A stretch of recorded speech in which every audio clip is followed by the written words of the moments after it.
Hey everyone, welcome back to Corporate Decoder, the place where we decode the messy language of corporate filings to see what's really going on. And today we're looking at Maravai LifeSciences, and folks, get ready because there's a big change in who's auditing their books. Let's see what that means for you.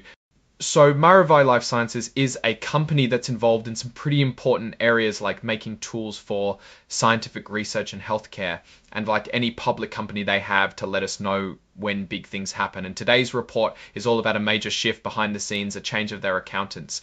On July 16th, 2025, the people in charge of overseeing the company's finances, the audit committee, decided it was time for a change. They decided to bring in a new accountant for Deloitte and Touche to be their main accountants for the year. But at the same time, they said goodbye to their old accountants, Ernst & Young L, E or I. Now, normally when an accountant firm leaves, they have to say if there were any arguments or problems with the company's financial reporting. The good news here is that I's reports on Maravai's finances for the years up to and including 2024 were pretty clean. They didn't have any major red flags or opinions that said something was seriously wrong. However, there's a catch, and it's a pretty important one. I's report on how well Maravai managed its money and finances at the end of 2024 actually pointed out some significant problems. Think of it like this. I found that Maravai didn't have strong enough internal controls in place, especially in how they handled money coming in from sales and how they recorded those sales, and also how they valued a part of their business called goodwill. This wasn't just a small issue, it was a pretty big deal, and we saw it mentioned in their big yearly report, the Form 10K, back in March. And the company's audit committee and I definitely talked about these weaknesses. It's good that they discussed it, but it means there were definitely areas for improvement. As a standard practice, Maravai has sent this whole report to A and asked if they agree with what Maravai is saying about their departure, and I has sent a letter back agreeing with the statements made. This is a pretty standard procedure, but it's good to know that I isn't disagreeing with the reported reasons for their exit. It's also important to note that Maravai didn't ask for any advice from their new accountants, Deloitte, on any complicated financial matters before they hired them.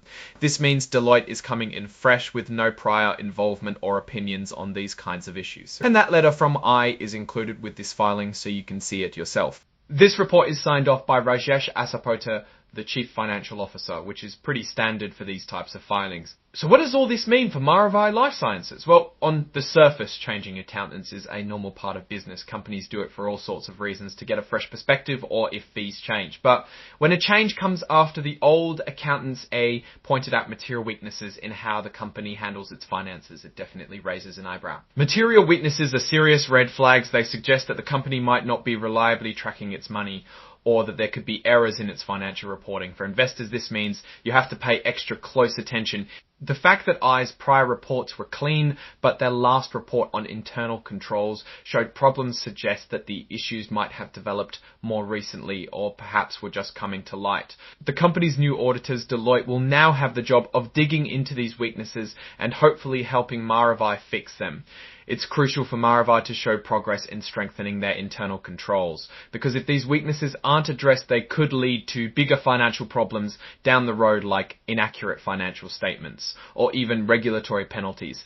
Maravai's business is in biotech and life sciences, which relies heavily on trust accuracy and investor confidence.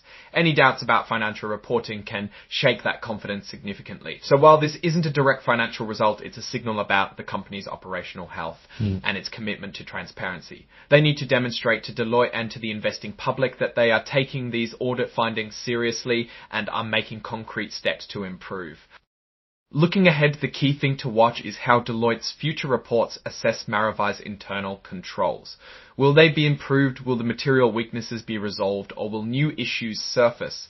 The company's direction seems to be focused on growth in the life sciences sector, but a strong financial foundation is absolutely critical for that.